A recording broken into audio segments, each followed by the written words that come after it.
One is respect people who have industry expertise, right? Correct. While and even while they may not be very polished, they may not know fancy jargon, or they may not Yeah. even be well versed in English, right? But if the guy has spent 20 years in Jakarta or in Bangladesh on the ground, then he really knows what he's talking about, right?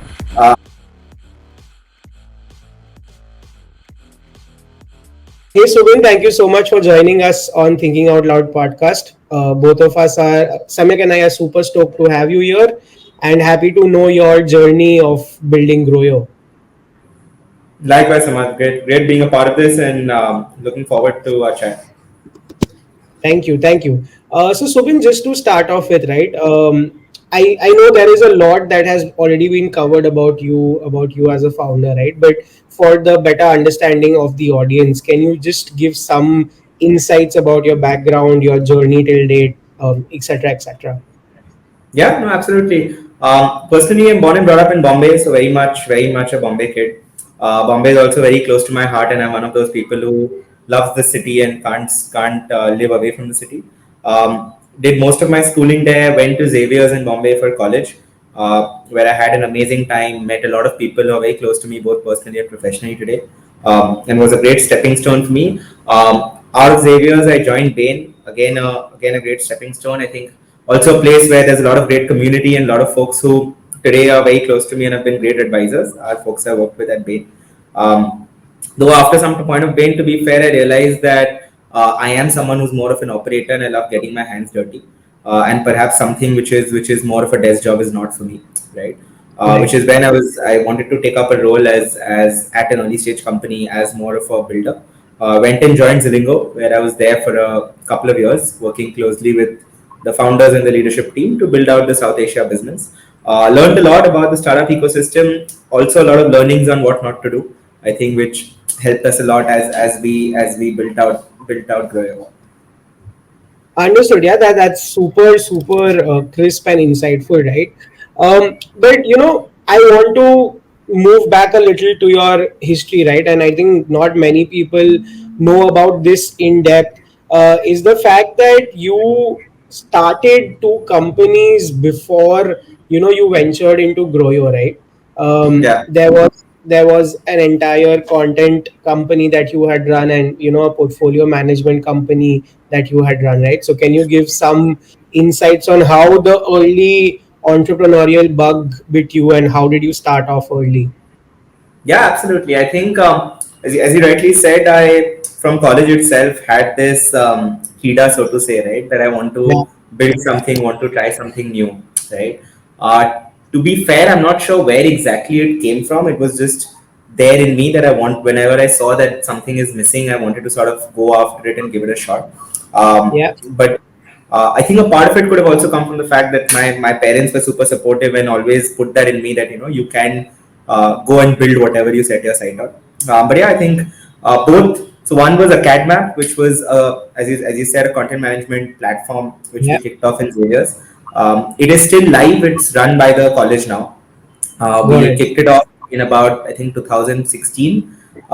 Took it to a team of about 40-50 people. For me, it was my first experience in sort of team building and leading a team, right? And Right. getting people to join something when you have nothing to offer, really, right? Apart from your vision. So that was a great experience. The portfolio management piece came about because I did a couple of internships in finance, and I realized that student finance is a true gap, right? Got it. That while a lot of students want to invest and want to know more about how to invest, there isn't anyone who's sort of offering that. So it was a portfolio management services only for students in Xavier's, and would help them sort of invest in the stock markets, understand how stock markets work. Um, Again, was a great learning experience for me in terms of selling, right? Because getting people Right. to trust you with their money is a pretty tricky thing, especially in India. So it was a lot of selling and convincing people that, hey, this is not a Ponzi scheme where your money will disappear. Right. So yeah, I think both of those were good early learning experiences for me. Like Subin, were both of them pre-revenue? Were they revenue generating, or you did not commercialize them?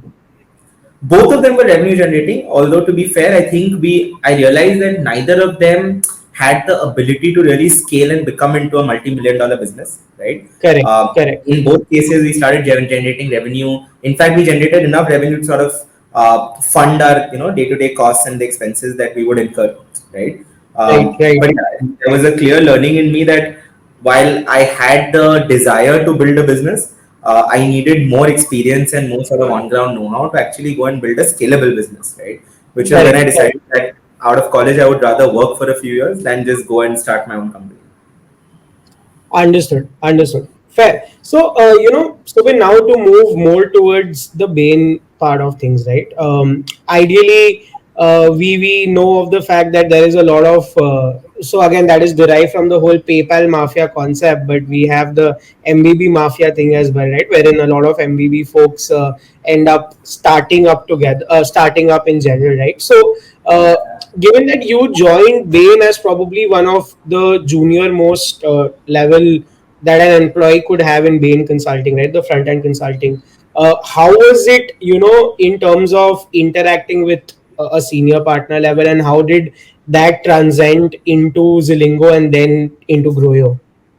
Yeah, no, I think Bain for me was a phenomenal learning curve, and I think for any Right, young professional, it's a great stepping stone. Two, three main takeaways which I even today learn use from Bain, right? One is being super focused on your work, right? And if correct, you're super focused on something, you can get it done in very razor sharp timelines, right? right, Second is sort of relentless focus on output and execution, right? That correct, and this was imbibed on us from day zero at Bain that if your manager tells you he needs a slide in 10 minutes, he needs it in 10 minutes, no matter what happens. right, Right. And third is, I would say, the ability to deal with stress because even at a very young level at Bain, you're always under a lot of pressure, right? correct, Uh, correct, so that was one. I think in terms of the interaction with leadership, actually my learning there was that no matter how high up the ladder you are, you have to be humble and you have to sort mm, of be very welcoming to people from all ages, right? And a couple of the partners I worked at Bain, in fact, ended up investing when we started Groyo, and that's because they formed that rapport with me even then, where they knew who I was. And for a partner in a company where there are like 80, 90 sort of business analysts, that's a pretty commendable feat that they take time out to know people by name and to know who's doing what is their passion, right? But yeah, I think what transcended into Zilingo from Bain was actually towards the end of Bain, I started working with Oyo. And this was when Oyo had acquired a company in Europe. So I got an got opportunity to work on that sort of project. And that for me was a bit of a main kya kar raha hu kind of moment, right? right, Because I saw people who were exactly my age, right, driving a whole PNL or driving a whole business unit in Oyo, right? correct, And that made correct, me realize that I want to get my hands dirty and actually be able to say that I have built this thing end to end, right? got it. And that pushed me to look for a role in a startup and get out of the comfort zone of Bain. So, I mean, following up on the Bain piece, right? Like you rightly mentioned that you realize you were an operator more than, a consultant, right? So, was the move planned in terms of moving into a textile or a garment oriented startup like Zilingo? Or was it that Zilingo happened by chance, but the role that Zilingo was offering was something that was more of an interest to you? I think a bit of both. I always had in my sort of interaction with multiple folks in the startup ecosystem, Yeah, I did realize that I was looking for something more in B2B or fintech, right? got it. From the point of view that I, as a person, am more of a raw business dhanda kind of guy, right? Correct. So while I really respect SaaS and consumer businesses, I didn't think it's something that resonated a lot with me, right? And I Right. didn't see myself spending a lot of time sort of building that out, right? So I was clear B2B ही करना है. Latter part of it was the role because Zilingo at the time had just decided they want to expand in South Asia. So while they were Right. very big in Southeast Asia, the South Asia team was only 5 people, right? And I was hired for a 0 to 10 kind of role, which encompassed everything from say revenue, finance, hiring, everything, right? Right. So it sort of was for me a very exciting opportunity. At the back of my mind, then also was that hey, one day I want to start my own company. So maybe a couple of years here will tell me what it takes to actually run my own business, right? Which in hindsight it did, which is why it was I think a great opportunity for me at the time. That's really interesting, right? And I can resonate with you because in my previous job also I was working with scaling up in Southeast Asia, right? So this one question that I have when people say that they have worked and scaled in Southeast Asia is that there is a lot of language barrier that comes, right? And when you're doing a 0 to 10 sort of a business, right? I think primary research becomes extremely important to understand the pulse, even if it is from a B2B aspect, right? So I just wanted to understand that when you transitioned from Bain to Zilingo, right, and your role was a 0 to 10 role in a geography that was not very known to you, if I may say so, because I'm assuming you wouldn't have spent too much of time in Southeast Asia and a sector like garment and textiles, right? How did you bridge that challenge in terms of doing justice to your role? Yeah, no, I think it was definitely an uphill journey. And to be very fair, the first 4 to 6 months I was quite lost, right?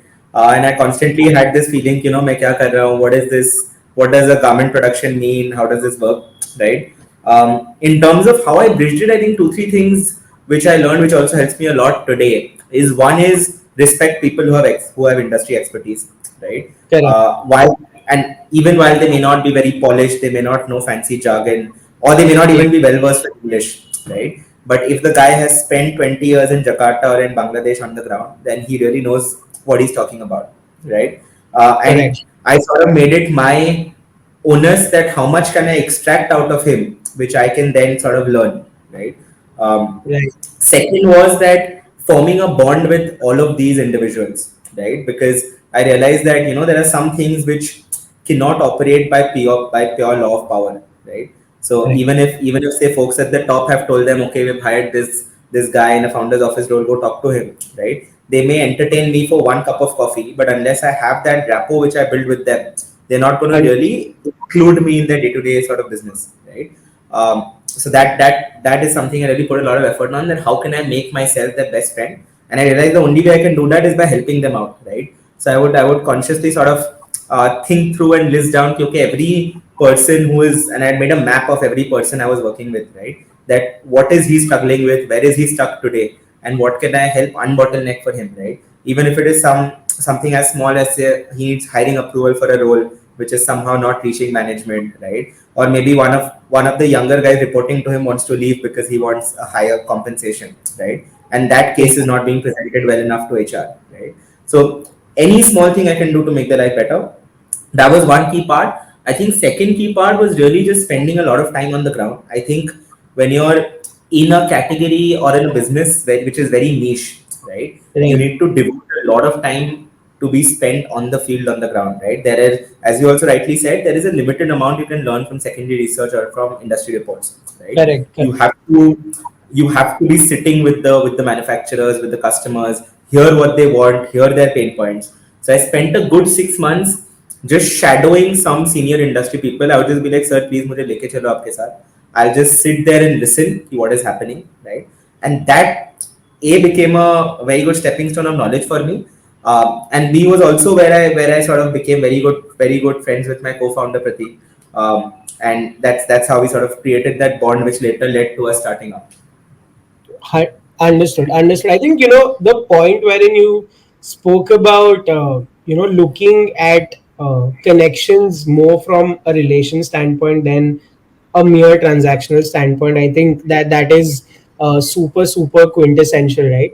So Yeah. Subin, now shifting gears a bit and moving to the Groyo story, right? So I mean, again, this is from my research that you are probably one of the youngest founders in the country to have scaled a business at this level, right? Like, and I can compare you with the likes of, say, the founders of Zepto and the founders of Fampay in terms of the scale of business at a very similar age bracket, right? So, uh, how Zilingo led to you starting Groyo? Like, that's the first question.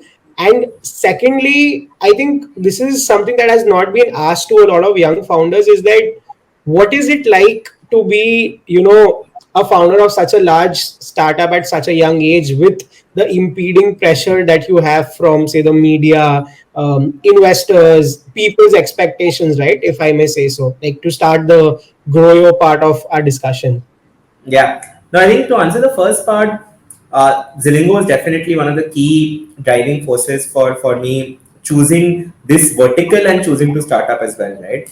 In Correct. terms of why choosing this vertical, I realized that fashion and lifestyle is one of the deepest, oldest, and most global markets in the world, right? Right. Where one is it sort of it will never get affected by any kind of downturn or upturn, right? People are always going to wear clothes, no matter recession, no 100%. recession, right?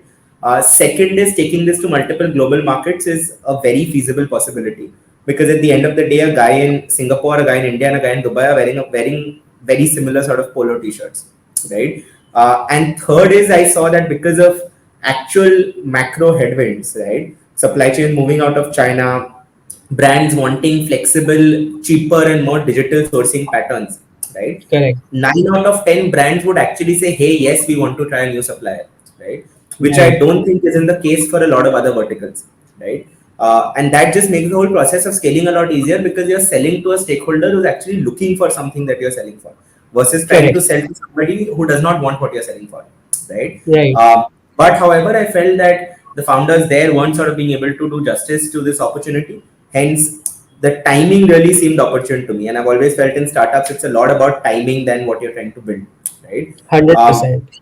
the second thing that really helped me start off was just the team, right? And I think I saw this with all companies that startups I even work with at Zilingo that having the right founding team and people on your side is a make or break, right? Correct. I met Prateek, who's my co-founder and our chief operating officer, right? And he's got 25 years of textile experience, hardcore industry expert. And that really, him agreeing to join really gave me this confidence booster that I have somebody on my side who really knows the industry in and out, right? Right. Apart from Pratik, at least 10 to 15 members of the Zilingo team came and joined hands with us, right? And that's what made us really take the leap right now that, we have the guys who really know us or are willing to stand by us to really go on this journey. Hence, we decided that, now is the right time to do it. In terms of what you asked next on how it's like to be a young founder, I think it's been a very steep learning curve, and I think the true joy of it is at least what keeps me going is that every month my role and what is expected of me changes, and I have to evolve and challenge myself to change to that, right?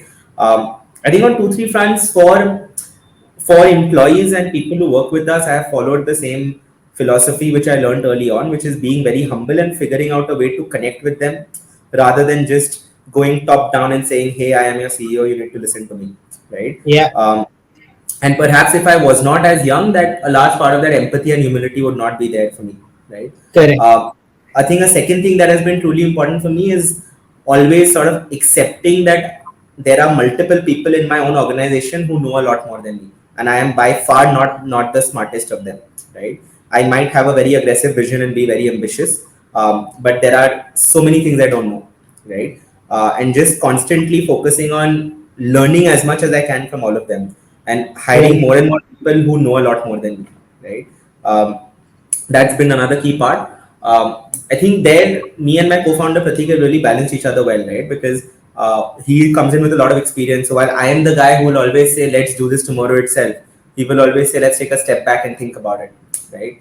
Correct. But a lot of times he will say, "ये चीज ऐसे ही होता है," and I will challenge him and say, "ये ऐसे क्यों होता है? Why can we not do it differently?" Right? So Right. that balance has really helped us grow. And in terms of pressure, I think for us the most amount of pressure, to be very fair, has always come from ourselves. I think as founders and as a team, we have always been super hard on ourselves, right? Even today, despite us having scaled so much, almost 8x in the last 12 months, right, we still feel that this is sort of next to nothing and it's very early days, and in a massive 200 billion market, we are not even like 0.001%, right? So there is so much more we can do, right? So I think that has been one learning for me, that you have to keep pushing yourself, right? You cannot get complacent and sort of be think ki bahut kuch kar liya, now it's time to sort of take a step back.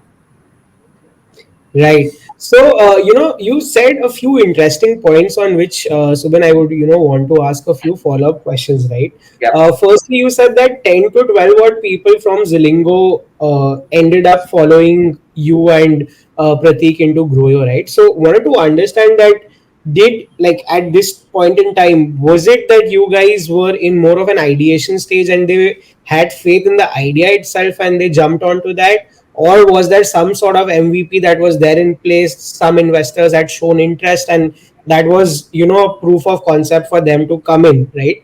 And secondly, my follow up question to this is from the idea part, right? Like, everyone knows about Groyo in some sense, in terms of, that Groyo is trying to automate, the supply side of things when it comes to textile management, garments, right? What people don't know is the in-depth functionality of the business at large, right? So if you could say, give a one-on-one 101 of sorts on what exactly Groyo is doing, that would be super Yeah. helpful.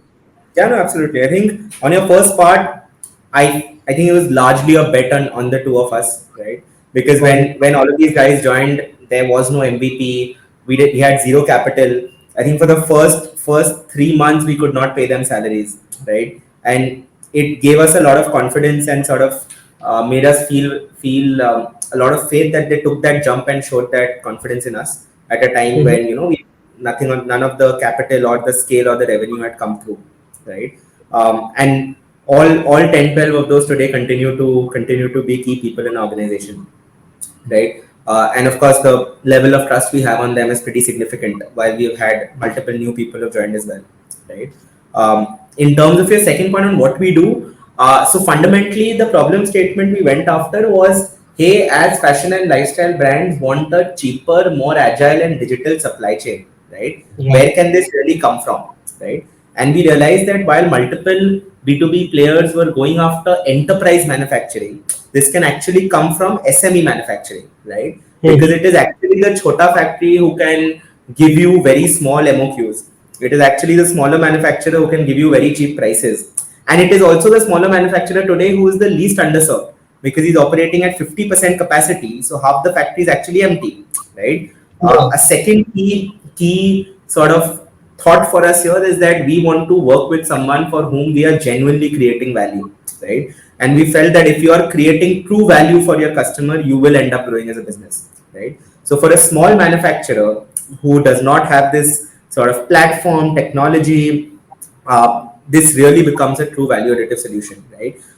And to break it down further, what we help any of these SME manufacturers do is threefold, right? One is get access to more and more demand internationally, right? So Got it. here, this is not just improvement in revenues, but access to a pool of demand they never had access to, right? Which for them is a game changer because they would have never exported before, they would have never sold to a mango before, right?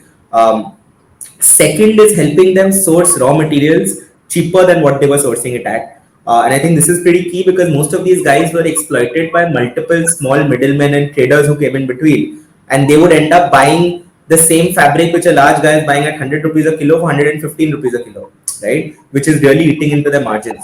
And the third is actually partnering with them to not just automate, but also revamp their factory floor, make it more ESG compliant, make it more sustainability focused, right?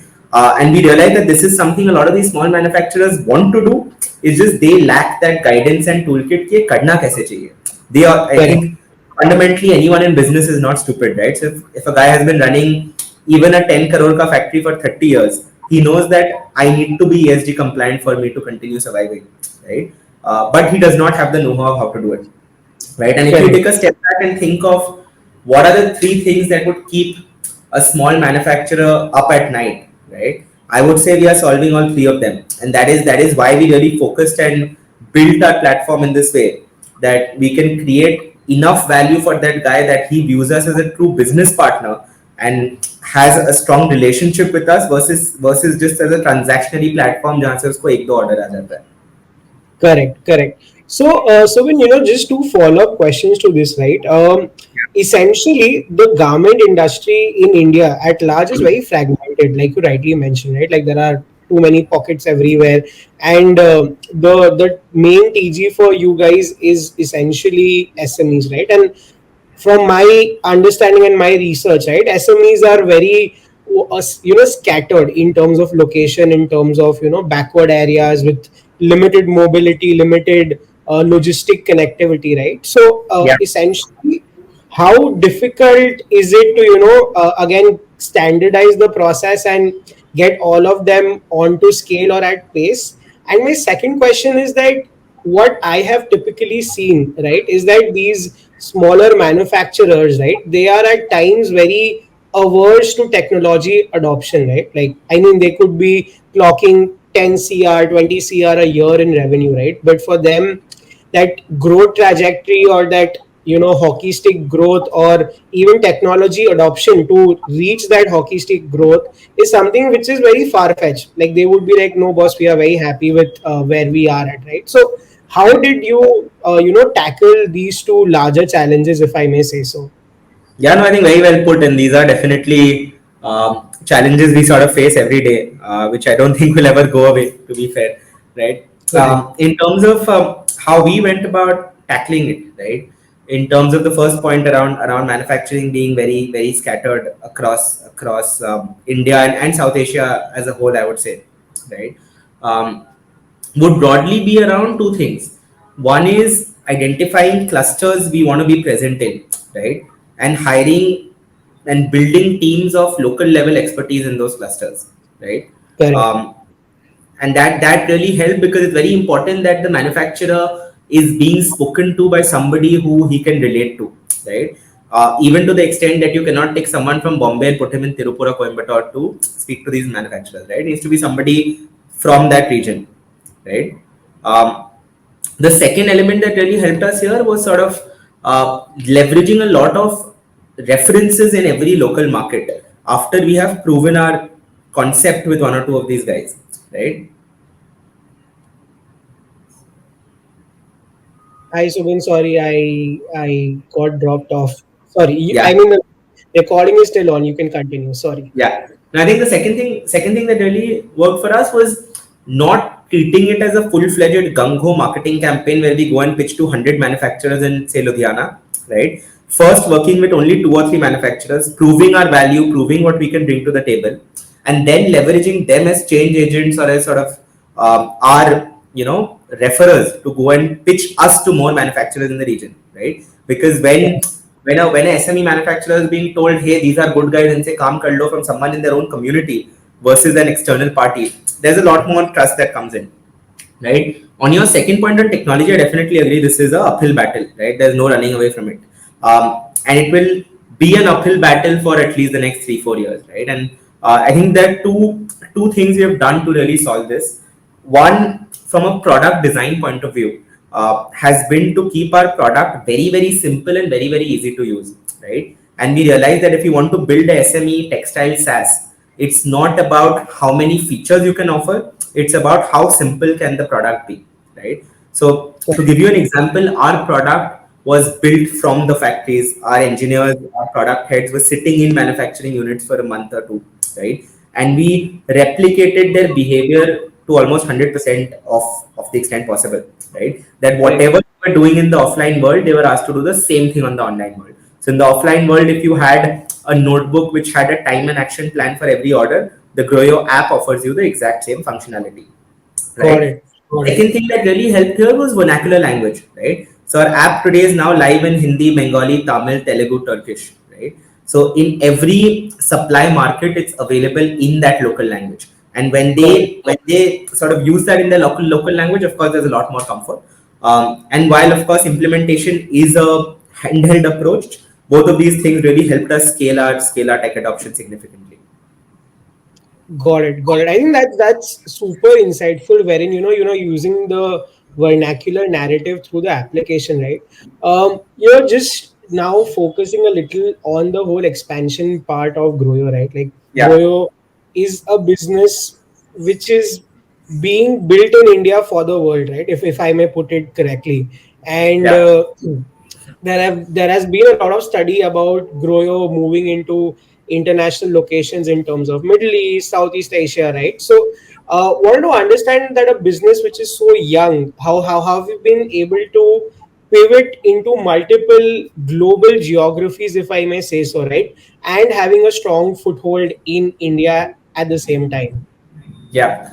No, absolutely. I think it's been key for us because of two reasons, right? One is we were always clear that from a demand point of view, we create a lot more value for international fashion brands versus domestic fashion brands, right? Because the guy sitting in, say, Denmark or London has very little to no visibility on how to manage his supply chain in South Asia, right? The guy sitting in India would perhaps have 40-50% visibility, right? Correct. Second reason for us is, while I am Indian and I really want India to benefit the most from this China minus one phenomenon and from supply chains moving out of China, right? To be very fair and to look at it very sort of to look at it in a very sort of macro view, right? A lot of this will benefit all of these surrounding countries and not just India, right? So Correct. India, Bangladesh, Vietnam, Indonesia, Turkey, all five of these will benefit, right? And Right. as a business, we want to be present in all of them to be the largest China minus one global supply chain company, right? That was one of the key drivers. In terms of what enabled this, while it may seem that it happened very quickly, was actually just a lot of homework and past experience, right? Correct. So Bangladesh, for example, we were visiting and spending time in Bangladesh for almost 6 months before we went and launched there and set up an office there and launched our product and services there, right? Similarly, Turkey, we spent a good 6 months spending time there, finding the right country head, and then actually went and launched, right? Right. And similarly for the GCC, right? So I think every part of expansion, what worked very well is we were not very random, right? We didn't just go about it कि कल करना है तो कर लेते हैं. We were very thoughtful about it. ये करना चाहिए, नहीं करना चाहिए. We always knew you need local people. So who are those people going to be? Let's find that talent first, right?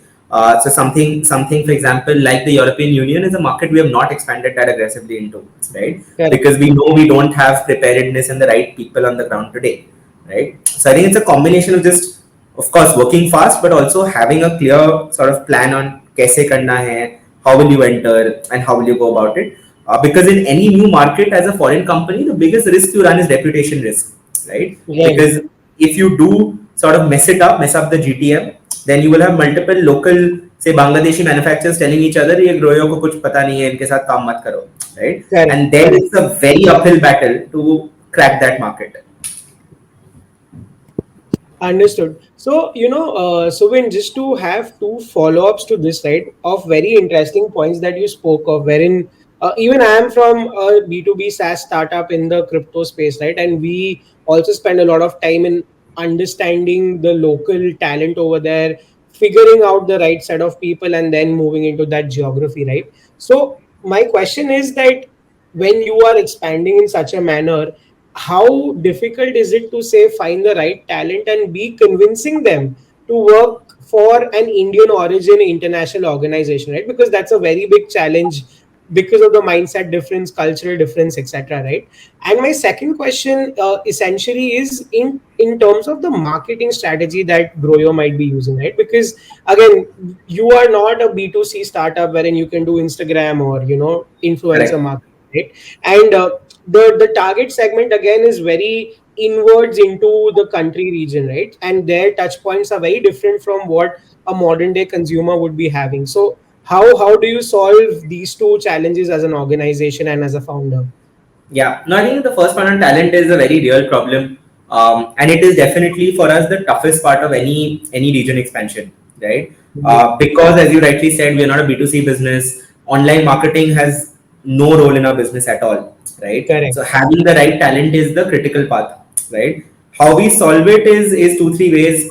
One is, of course, leverage our existing partners as much as possible, right? And the good part here is we have built an organization where we have more than 15 people today who have spent more than 20 years in the textile industry, right? Got So it. they will have multiple touch points across, say, US, Europe, some procurement manager, purchase manager they have worked with, right? But that also means you have to have a lot of employee NPS in your existing team because they will not refer you to someone if they themselves are not happy, right? So 100%. that is something we really focused on, leveraging our existing team's connections, right? Second was just spending a lot of time solving this ourselves. I think there are finding good talent, I think, is something that a founder can never move away from, no matter how much your org scales, right? Maybe there are pieces of the org that you have built out and you don't want to invest on that anymore, but then you have to automatically go to the next piece of the org you want to build, right? So Correct. me and Prateek spent almost, even today, spend at least an hour and a half on LinkedIn every single day, right? Just looking for people, shortlisting profiles, reaching out to people, right? So you have to be there yourself, getting your hands dirty, to put it simply. That's the only sort of way to do it. In terms of the second, in terms of a marketing strategy, you're absolutely right. Digital online marketing has little to no use for us, right? Correct. Essentially, on the front end, on the brand side, we follow a pure enterprise sales approach, right? So we look to hire senior professionals in all of these developed markets or any demand market, right?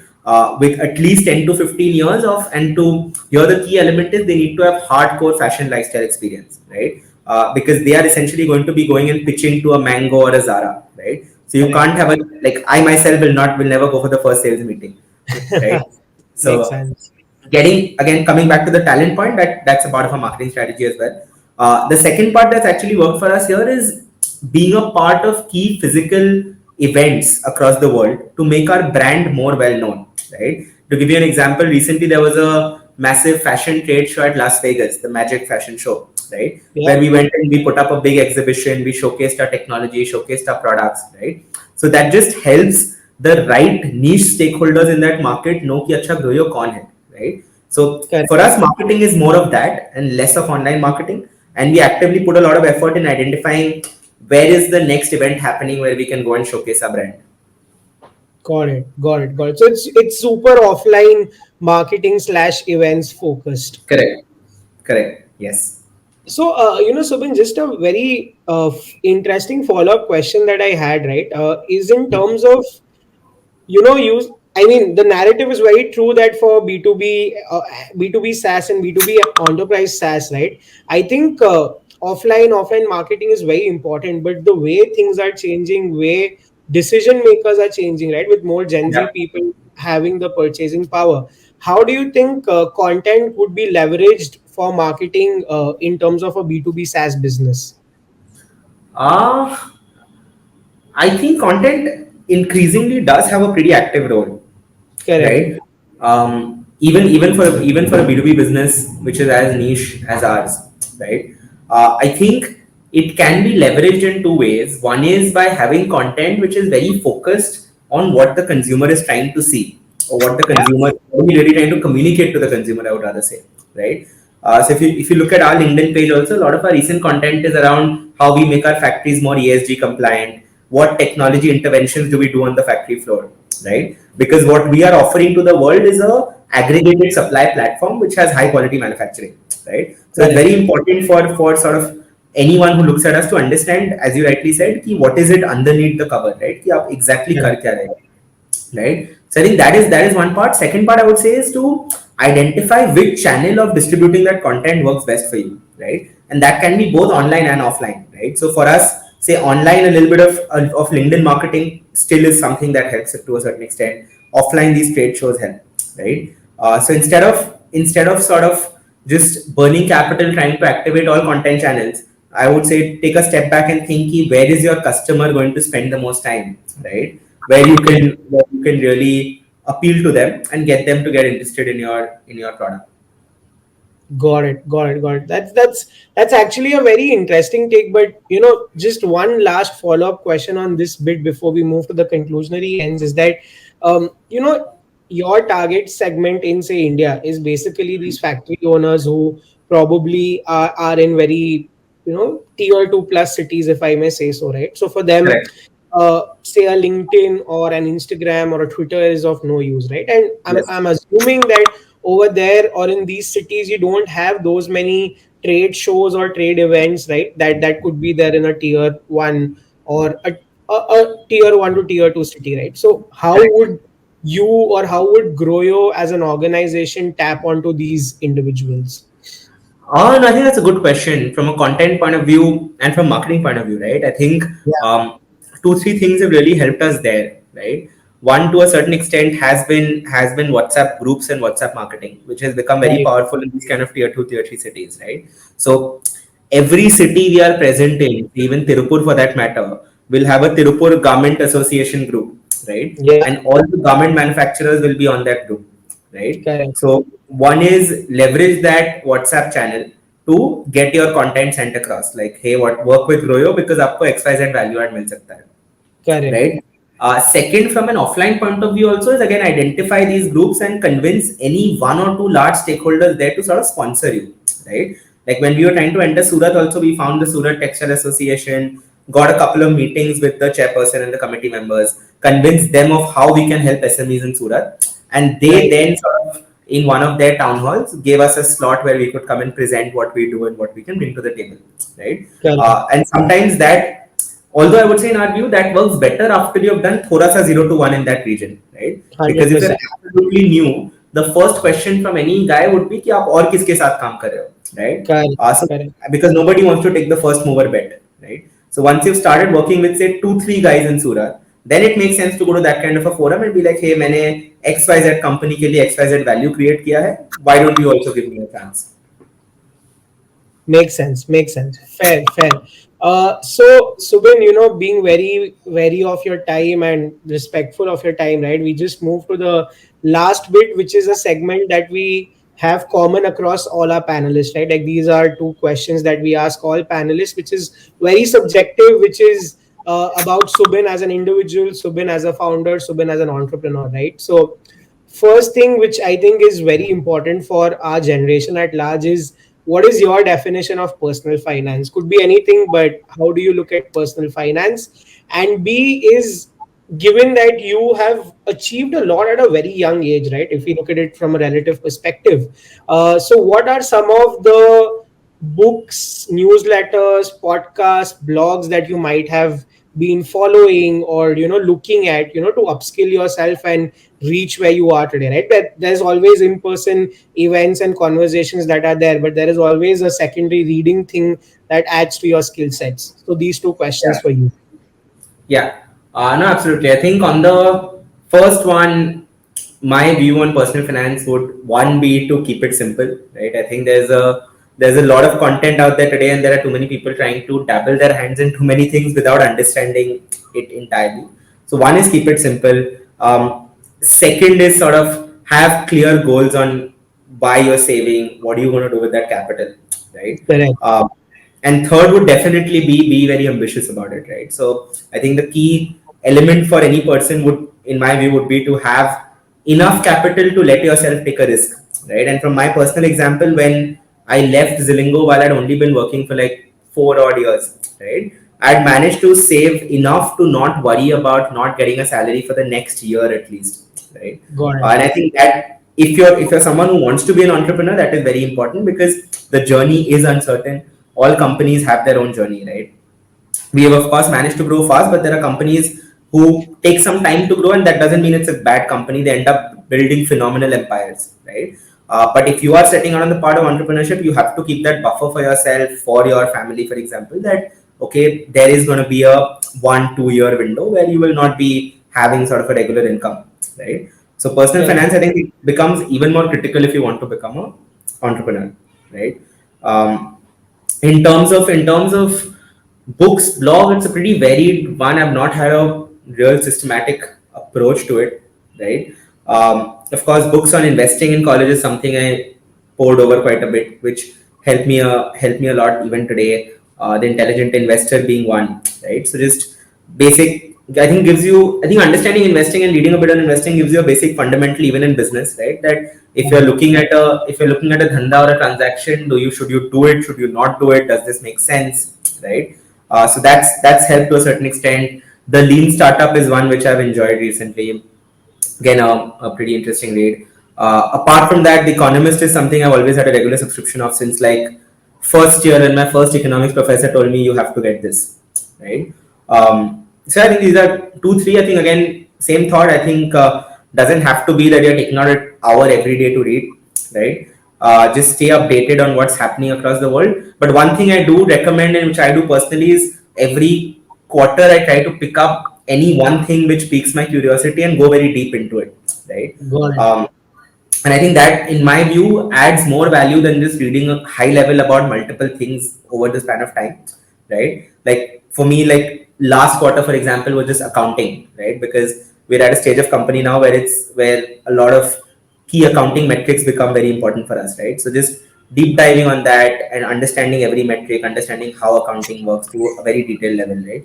So yeah, that would be my one advice, that go deep in things so that you can add that as a skill set versus sort of just skim through everything at a high level, because then you're sort of jack of all trades and master of none. 100%. I think that really sums up it well, wherein you are learning something that's actually beneficial for you in your organization as well as your personal life. Like Yeah. that's a great analogy. And thank you again, Subin, so much for taking out time and having this conversation. It was absolutely fun to host you, and got a lot of insights, especially around growing B2B enterprise SaaS and how to go about marketing and content in that in particular, right? So again, thank you so much for doing this, Subin. Oh, absolutely. Thanks, Samarth. I think what you guys are doing and building is pretty phenomenal. And all the best. And thank you so much for hosting me. Loved being on and chatting with you.